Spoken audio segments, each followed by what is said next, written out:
Yeah, I'm gonna start recording this. Yeah, crazy. Go ahead Family and notified police in New London, Florence. Connecticut. Right? So New London, Connecticut, the family does not live in New London, Connecticut. We don't know. I mean, we're saying, well, like the president said with Jackie Heinrich earlier, he's like, well, listen, I wish the New London police had contacted. We don't know that they didn't. We don't know that they didn't. We also don't know exactly what the connection to New London is, if that's where one family member was or something. We'll wait to find that out. But we do at least know that apparently the brother contacted law enforcement and felt something was off, and that the sister who's being interviewed right now has said that this was a guy who was making some statements that were jumping out to us that were pretty outlandish, and that he was plotting something, quote, planning to do something about the issues facing the country. So they had enough red flags to the point where they contacted law enforcement. We don't know how soon it was before the dinner last night, but somebody reached out and felt something was wrong, and then we saw what happened last night. So you had a guy who was in the Caltech Christian Club, right? You had one of his former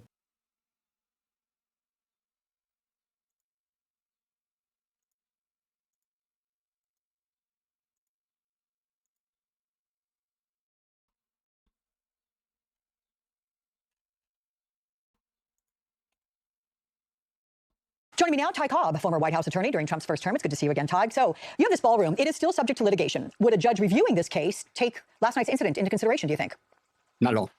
We've never heard this argument before for the ballroom. Certainly the tragic incident last night involving political violence, which sadly is part of our culture in large part because of the gun issues that your guest Gary Kennedy highlighted.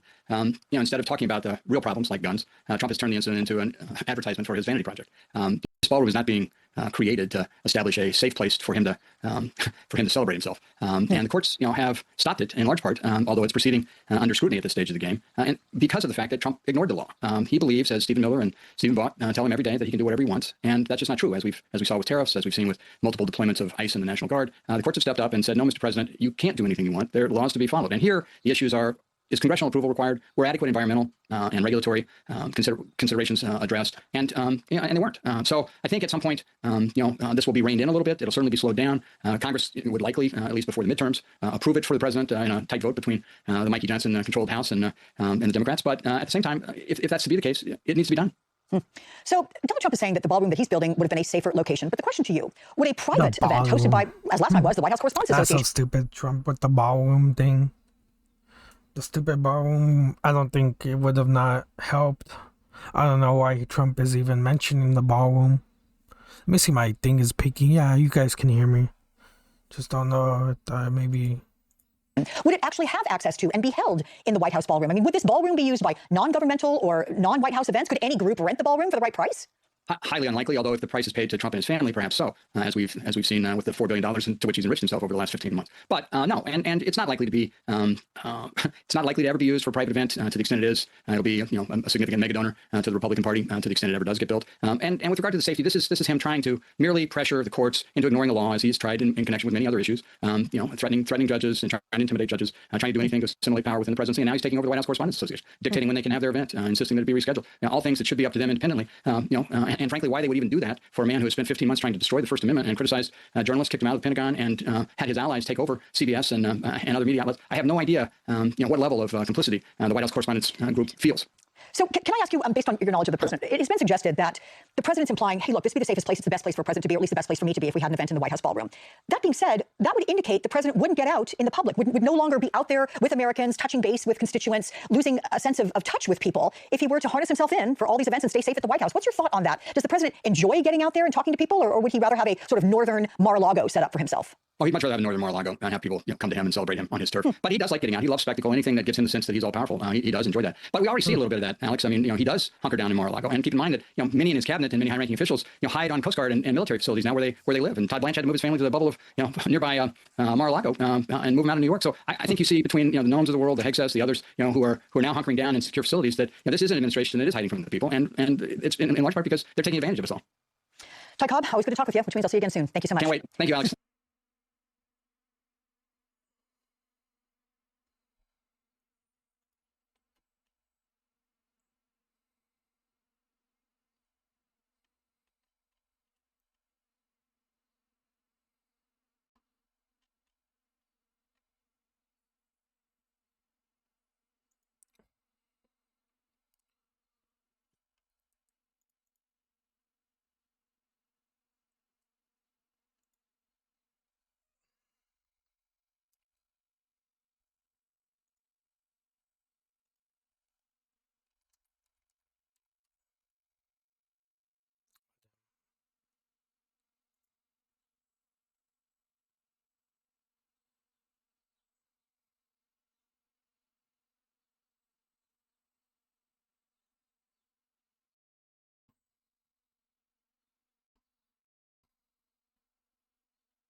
at approximately 8:36 tonight, an individual charged a U.S. Secret Service checkpoint here in the lobby area of the hotel.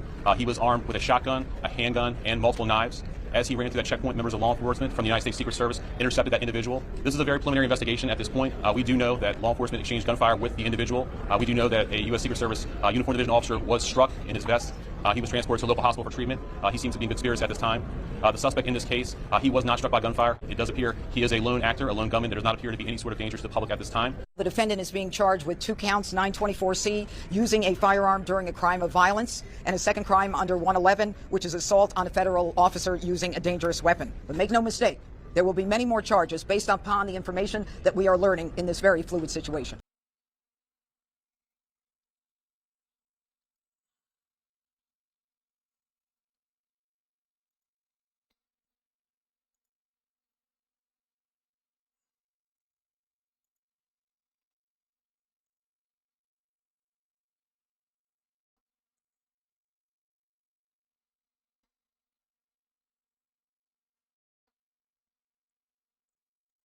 They're gonna look up. Oh yeah, that's Vispa.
Question, how did he get weapons into the proximity of what would become a secure area? Granted, he didn't breach the magnetometer checkpoints, but a lot of weapons were pre-staged. How does that happen?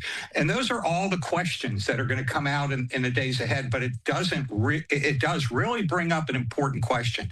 Are the current practices of the Secret Service current enough to keep the leader of the free world, whether you're a Democrat or Republican, safe? And that's what they're going to have to figure out.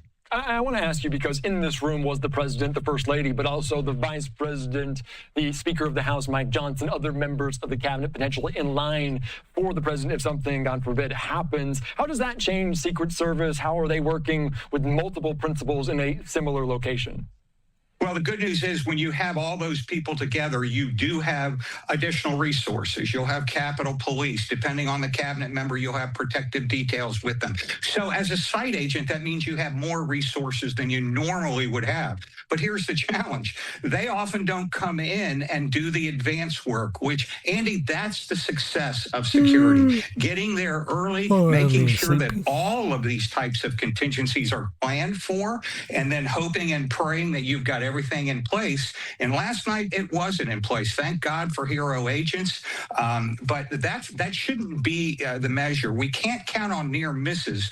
We have to count on guaranteed wins in the Secret Service. There's no room for error. And I want to ask you, because you mentioned obviously barreling through that area, and this is the video posted by the president running at full speed past these magnetometers. And this wasn't even outside the hotel. This was just outside of the ballroom as a chaotic scene as they did apprehend this individual, put him in custody. In terms of what you're seeing there, and they were unsure at that moment that this was a lone wolf that we soon learn about later, the 31-year-old man from California. What's going through the head of law enforcement, of Secret Service in that moment, unsure if there are multiple people involved? Well, that's a great question, Andy, because let me tell you, it happens in split seconds. I know guys that were on the detail during the Reagan assassination attempt, and they consistently said it happens in quarter seconds. That's how we train in the Secret Service, to respond as quickly as possible. But the issue is you shouldn't have to respond. That guy was able to equip himself with weapons and sprint towards a checkpoint, and that should have been observed way before that event. We often say in the Secret Service, our security layers start way out, even to the road, but with protective intelligence, counter surveillance, all those things. So whatever happened last night, I just think we need to rethink protection, because remember, Andy, these were amateurs, the first three, Butler and Palm Beach, and then this one last night.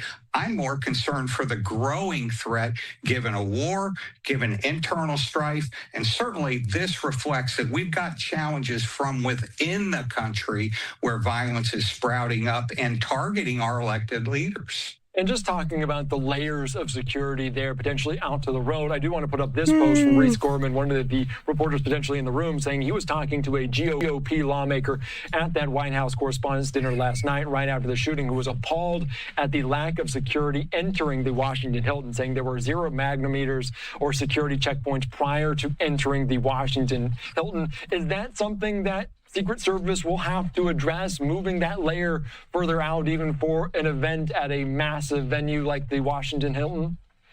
Yeah, Andy, that's a very important point, because if you think of Butler, remember, the crux was quote unquote inside of the perimeter. How does that happen? And yeah, that's the whole thing. I don't understand how they're getting these just the Butler guy, the Pennsylvania Butler guy, he managed to get on top of a roof and managed to almost assassinate, unalive Trump. It's kind of crazy that how somebody gets so close to Trump. Well, not that close, but with a rifle that close. Yeah, just kind of crazy. My thoughts. We do need to rethink. But let me tell you, I'm a Secret Service agent. I love the Secret Service, but now all those things we would have laughed at a decade ago. But let me tell you, it's getting very serious very fast. And there are thousands of people behind this guy that want to do the same thing. And so the Secret Service has a daunting mission. But the bottom line, we have to protect the elected leaders that we, the people, have put into office. How much sway does the Secret Service have? Because we know upcoming, we have the World Cup, we have different venues like the America's 250. We know President Trump wants to host F1 UFC at the White House. How much sway does Secret Service have in where the president can go?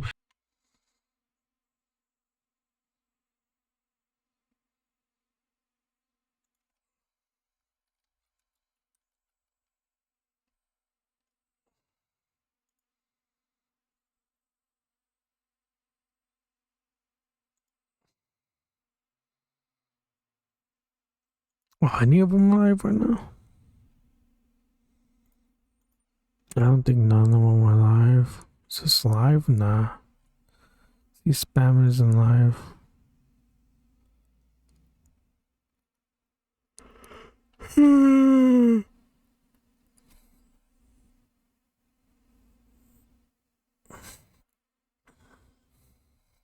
Man who officials say fired shots after charging through the security checkpoint at Saturday's White House Correspondents' Dinner is still in police custody, and he has been identified as 31-year-old Cole Thomas Allen of California.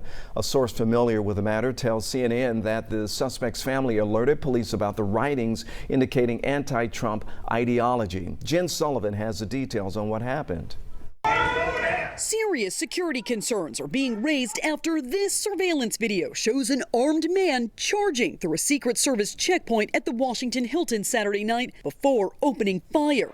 This as hundreds of journalists and high-profile politicians, including the president and first lady, gathered in a nearby ballroom for the annual White House Correspondents' Dinner. It does appear the suspect was targeting members of the administration. Welcome back. Law enforcement is on the scene in California, digging through the home of suspected White House Correspondents' Dinner shooter Cole Allen. Christina Coleman. Hi, yeah, so we've been out here all day. I can tell you we've seen FBI officials out here on the street of the alleged gunman going door to door, checking with neighbors. I heard one of them saying that they were looking for Ring camera video. So, you know, they're doing their due diligence, being very meticulous about this investigation. I also talked to a number of neighbors out here, and they tell me they are just completely shocked by what happened. You know, they heard about the shooting that happened, you know, there in the lobby of that hotel, but did not expect for the alleged shooter to be living here in their neighborhood. So they are coming to terms with that. What we know about the suspect, 31 years old, identified as Cole Allen, lives here in Torrance, here in LA County, about 20 miles southwest of downtown LA.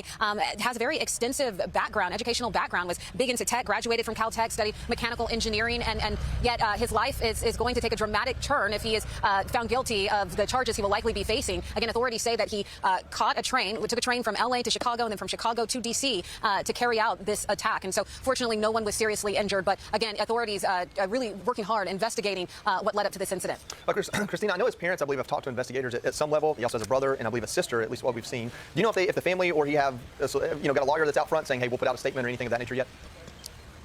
You know, I have not seen that so far. I will say, our Matt Fenn, with his incredible and great reporting, he says that the parents are cooperating. We do believe that they lived here in this home with Cole Allen. Also, White House officials, they say that several of his family members have talked to authorities, including his brother, who said that Allen had an alleged manifesto that he had sent to family members. So apparently the brother said that after the incident last night. Then also the sister, she talked to authorities, and she said that, he would make some comments, some rhetoric alluding to needing to fix the issues that are occurring here today. So whatever that means. Also, the White House saying that he was in a group called the Wide Awake. So I went to the group's website. The group describes itself as an open source network who radically reimagines the future through creative collaboration. So I'm sure investigators are going to be looking into all of that. Back to you. Christina Coleman, thank you so much. Kevin, I'll bring it up to you first. We've heard a lot in the last hour and a half even. Background on who he is, a little bit more. It's colored in. We don't know much about his family. We don't know what his family's political views are or anything like that. And, they're innocent people, so that makes sense. But it does help color in how he got there. And I think that is really kind of the million-dollar question. Is how do you go from what we know about him to what we saw happen last night? And that's what's most troubling, in particular, when you consider this person was a teacher, someone who you would imagine. Yeah, I don't really want to talk about it, but there's a lot of people saying, well, he had a manifesto, so I guess we know that he was trying to target Trump. But there's a lot of people online saying that it was on Reddit and Twitter, which I'm not on Twitter, but on X, I meant to say whatever Elon's Musk platform, that's saying that it was state. I don't really want to talk about that stuff because, one, I don't want my channel to get maybe, but there was a lot of people saying it was staged or it was a false flag, You never know with that type of stuff. I don't want to bring anything,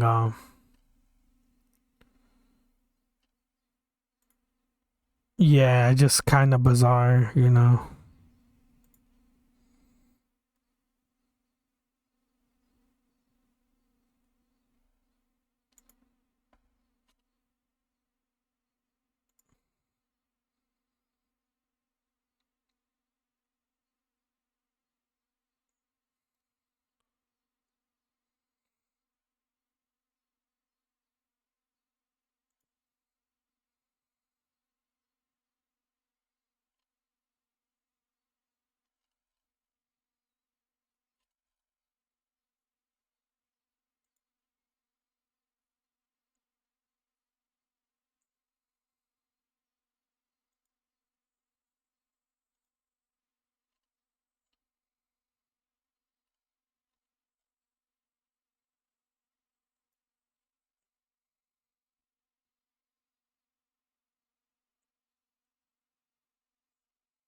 I doubt this was staged. I don't know. We have to see.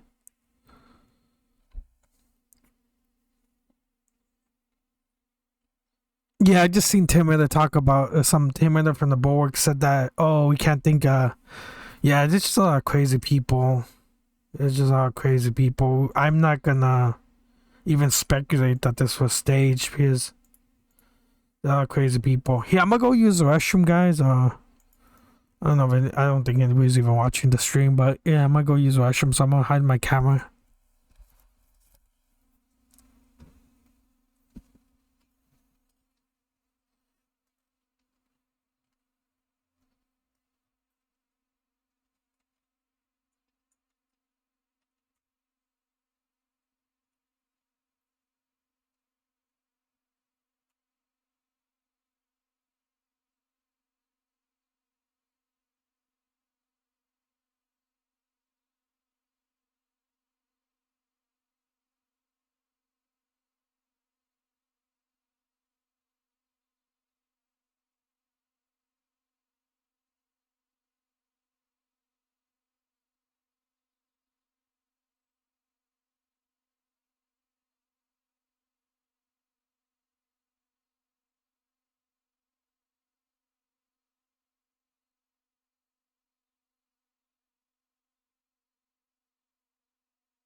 an educator, would be balanced and would want the very best for all people, even if you disagree with them politically. Unfortunately, radicalization is a real thing. You heard Nicole Parker talking about it, and I think that's really where this investigation will likely lead. How did this happen? How long ago did this happen? The Post tell us a lot, and we'll see where we go from here. Tom, there are a lot of questions, of course, still out there. What's the biggest question that you haven't seen answered?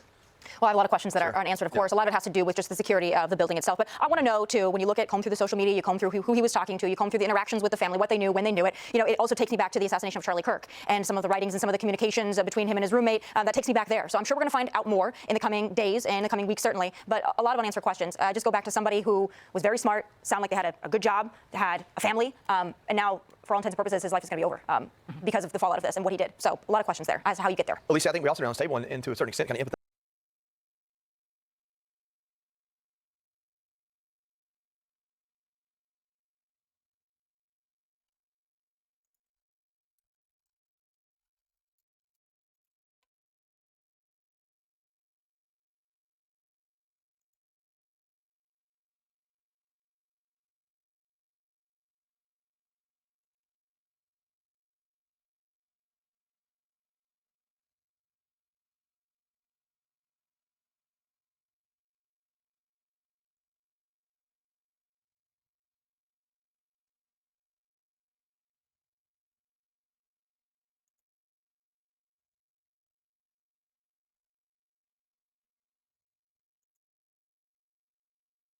As an extraordinary last 12, 13, 14, 15 hours in this country. One thing that I'm disturbed by as we woke up this morning is seeing folks on the internet say that this was a false flag, that we are basically all in cahoots to say that this was staged. And I think as someone who, for all of us, who was in the room, who had to jump on the ground, who had to text our family and friends and tell them that we're okay, calling our moms, like so many people in this country have done for decades, to see people say those kinds of things, it is frustrating, it's disturbing. It shows the issues that we have to try and fix in this country. And I think nothing taught us anything better than the importance of journalists being on the ground, in the room, for moments of historic significance than last night, us all dropping to the ground and literally like 5 seconds later, phones up and around so that the American people get a first-hand account of what's happening in a room with the most powerful people, including the President and Vice President of the United States. Brad. I saw something that, the false flag, this was staged, is a big thing in MAGA world, but I'm hearing that on my social media pages from people on the left also, thinking that this was staged, that this was a false flag, that this was something being done on purpose. And hearing you speak, Eugene, if it's coming from the right and it's coming from the left, these conspiracy theories, it says to me that there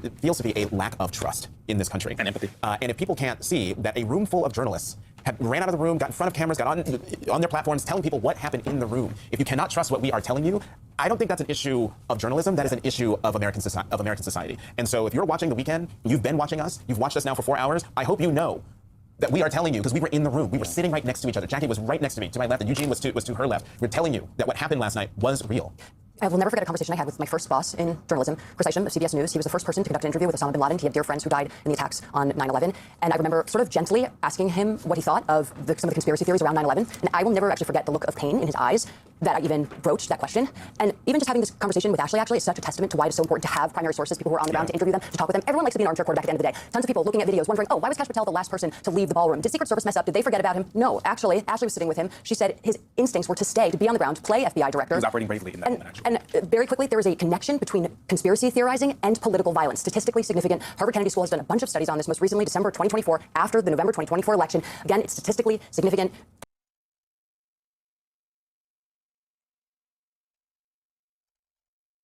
Yeah, I don't even want to look at the comments. It's just garbage.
Can't tell you anything about him. I just see him coming and going. I assume going to work or school. I don't know what he does. So no interactions with other parents? The parents I'm friends with. I'm friends with his dad.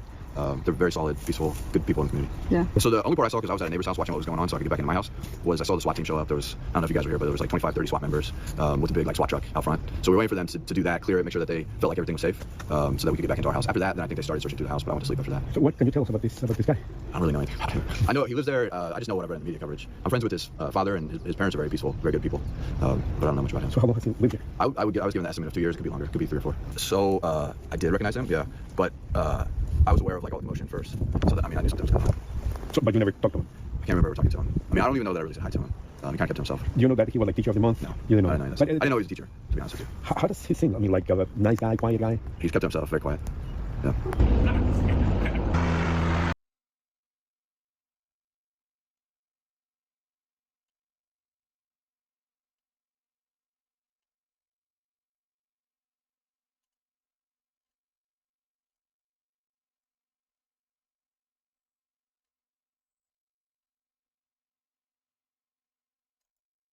There's a lot of FBI's. They said so.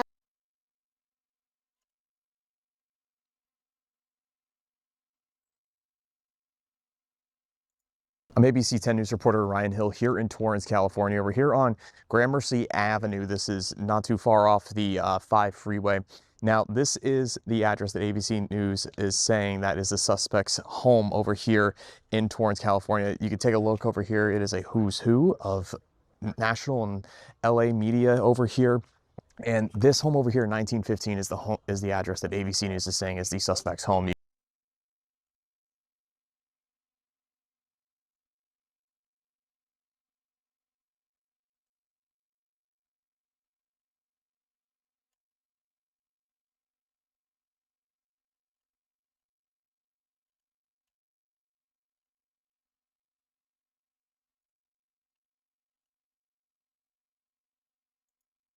I'm in a neighborhood in Torrance, California, and those lights that you see behind me, that is from the FBI as well as the Torrance Police Department. And the spotlight that you see on that home, that is the home that they have traced to Cole Allen, the 31-year-old man who authorities took. I'm in a neighborhood in Torrance, California, and those lights that you see behind me, that I'm not surprised at all. Again, if he had not been inside the hotel already, and let's say he wouldn't have made it through the exterior ingress door, perhaps he would have decided to shoot people at the doorway. But because he was already inside, he had at least one terrain feature ahead of anybody else from the public that would have had access. And quite frankly, I don't believe that he was able to get that close. I've been in that hotel. That's the infamous hotel where Reagan was shot in 1981. The United States Secret Service knows that hotel very well. They've set up this layer of security and the security plan for decades now. And I think that last night's security plan went according to the way it was supposed to. Again, I don't think that he was ever in any imminent danger. And I think that the men and women of the Secret Service did a very good job at addressing his erratic behavior.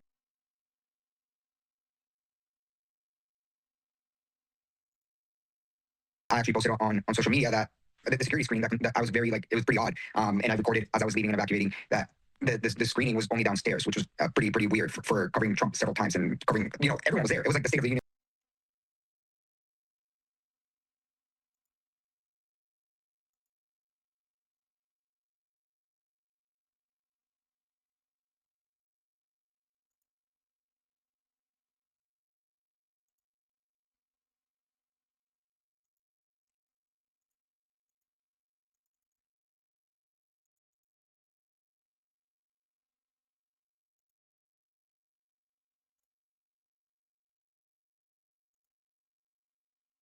Of events outside of the White House, F1, potentially UFC as well. Does this change anything you are hearing from the White House or what their plans are in the future? Because this potentially is the third such attack in less than 2 years.